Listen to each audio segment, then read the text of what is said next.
안녕하십니까. 공병호TV의 공병호입니다. 꾸준하게 중국에서 현지 소식을 전하는 퓨처리라는 분이 실황 중계하듯이 중국의 바닥 경기를 전합니다.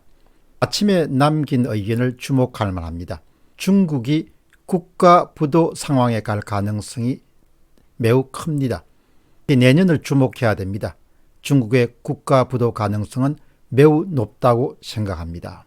한국에서 중국과 거래하시는 분이 많기 때문에 이분의 이야기를 공유해 드리려고 합니다. 사실 중국 경제 이상설, 중국 경제 부도설은 어제 오늘의 일이 아닙니다. 잊혀질만 할 때가 되면 한 번씩 등장하는 것이 중국의 부채 문제입니다. 국가나 기업의 부채 문제, 부실 문제는 고성장이 이루어지는 기간 동안은 크게 문제가 되지 않습니다. 그러나 성장률이 하락세를 돌았을 때는 반드시 부채 문제가 부상하게 마련입니다. 중국의 부채 관련 자료 다 믿을 수 있는 자료는 아닙니다. 그러나 우리가 의지할 수밖에 없는 것이 중국의 관이 보고하는 그런 부채 자료밖에 없는 거죠. 중국의 부채 자료를 들여다볼 때마다 저는 이런 이야기를 혼자서 합니다. 얼마나 해먹었겠냐. 외환위기 이전에 우리는 관치금융이라는 그런 용어를 즐겨 사용했지만 중국은 관치금융 수준 정도가 아니고 그냥 굳이 말을 만든다면 정치금융이다 이렇게 표현할 수 있습니다. 여기서 정치금융이란 것은 중국의 공산당의 수뇌부를 중심으로 해서 자원 배분에 금융자원을 배분하는 데 깊숙이 관여하는 일을 말합니다. 따라서 중국 당국이 발표하는 자료도 그다지 믿을 수가 없습니다.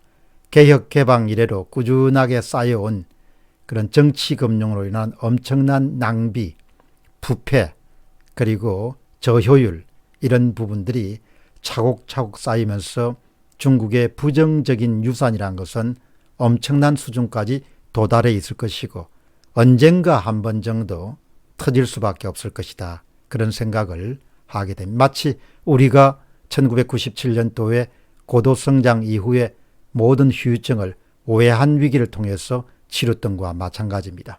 질문 살펴보겠습니다. 21억 달러 디폴트, 채무 불이행이 발생했습니다. 중국 지방정부의 소유인 국영기업 텐진물산, 영어로는 태우그룹이나 TEWOO, 태우그룹이라고 합니다.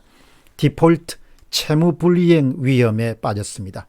블룸버그 통신에 따르면 텐진물산이 총 12억 5천만 달러, 우리 돈으로 약 1조 3천억 규모를 달러화 채권 중 57%가 만기를 맞으면서 그것을 갚을 수 없으니까 채권단에게 채무 구조조정을 요구했습니다. 달러당 37에서 67센트만 받는 데 동의한다는 그런 채무 조정안을 발표했습니다.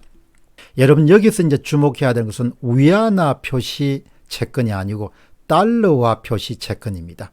그 위안화 표시 채권 같으면은 그냥 중국의 인민은행에서 그냥 위안화를 그냥 찍어서 그냥 갚으면 되는데 달러화 채권입니다.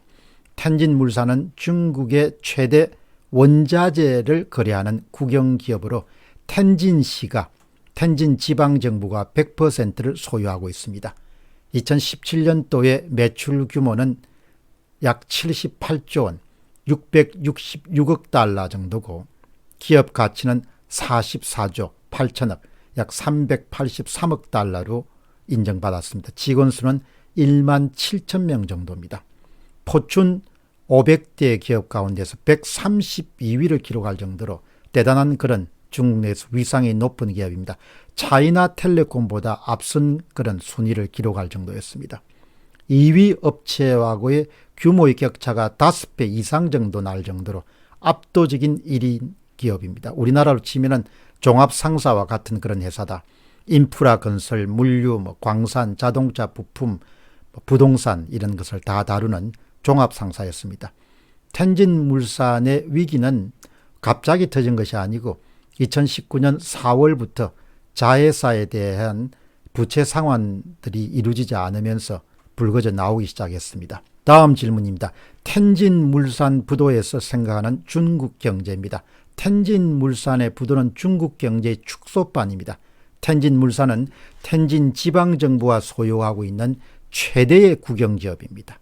그 텐진 지방정부의 국영기업이 얼마나 방만하게 비효율적으로 운영되어 왔는가를 확인할 수 있는 그런 단적인 사례고, 또 이 사례는 단순히 텐진 지방정부의 국영기업에만 해당하는 것이 아니고 중국 전체 국영기업의 일종의 대표 사례다, 이렇게 볼 수가 있습니다.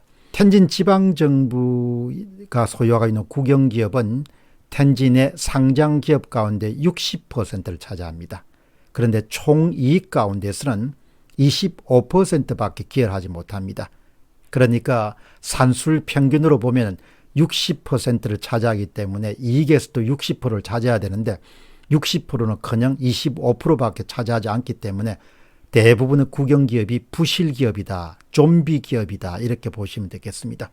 텐진물산의 경영은 중국의 전체 국영기업의 부실경영의 그냥 하나의 축소된 사례다, 이렇게 보시면 됩니다.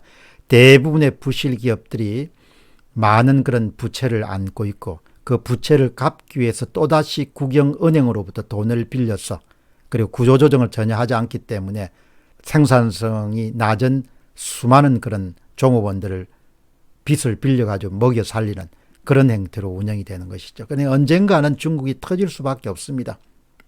텐진 대형 국영기업의 연이은 도산은 무엇을 의미하는가, 이런 칼럼을 중국인 진사민 씨가 기고했습니다. 한번 들어보시기 바랍니다. 방만하게 운영되고 있는 중국의 국영기업은 중국 경제를 위한 것이 아니라 공산당 체제를 보존하고 생존하기 위한 것이다. 정확하게 표현입니다. 공산당 당 간부들이 먹고 사는 일종의 도구나 수단이 바로 중국의 국영기업인 거죠. 더욱 손쉽게 주식, 환율, 금융, 부동산 등 시장을 장악하기 위함이다. 이렇게 중국 정부의 간섭을 받고 있는데 중국 경제가 어떻게 건실하게 돌아갈 수 있겠는가, 이렇게 한탄합니다. 정확하게 지적했습니다. 요약해서 말씀드리겠습니다. 11월 25일 날 중국의 중앙은행인 인민은행은 금융안전보고서를 발표했습니다. 중국 내 은행산업에 들이운 부실 채권 문제를 지적했습니다. 글로벌 경제를 둘러싼 불확실성이 높은 상황인데 정부의 잠재 부채 규모가 크고 회사채와 부동산 시장의 부실 위험이 커지면서 전체 금융 시스템의 위험으로 전이될 수 있다, 이렇게 경고합니다. 아시다시피 중국은 자신들이 갖고 있는 문제점을 바깥으로 노출시켜 극도로 보수적이고 그것을 숨기는 그런 나라인데도 불구하고 중국의 중앙은행이 자국의 금융산업에 그런 부실 채권이 전이될 수 있는, 위험이 전이될 수 있는 문제를 지적한 것은 아주 이례적이고 대단히 상황이 심각하고 선제적인 그런 구조조정이 필요하다는 것을 강조하기 위한 중국 인민은행의 보고서입니다. 거대한 부채로 돌아가는 중국은 자원 낭비로 언젠가는 비용에 치를 수밖에 없을 겁니다. 그냥 넘어갈 수 있는 일은 아니죠. 다만 그 언젠가를 우리가 주목해야 될 뿐입니다. 중국에 대한 수출 의존도가 높은 한국으로서는 중국발 부채위기, 중국발 외환위기, 중국발 경제위기는 단순히 바다 건너 이야기가 아니고 우리에게도 큰 타격을 입힐 수 있기 때문에 예의주시할 필요가 있습니다. 어떻든 자원을 낭비하면 그냥 당할 수밖에 없습니다. 이런 점에서 한국은 공공 부분을 키우는 것은 무척 제가 볼 때는 주의해야 될 부분인데 남들이 범한 실수를 똑같이 한국이 따르는 것 같아서 안타까움을 금할 수가 없습니다. 공병호TV의 공병호였습니다. 감사합니다.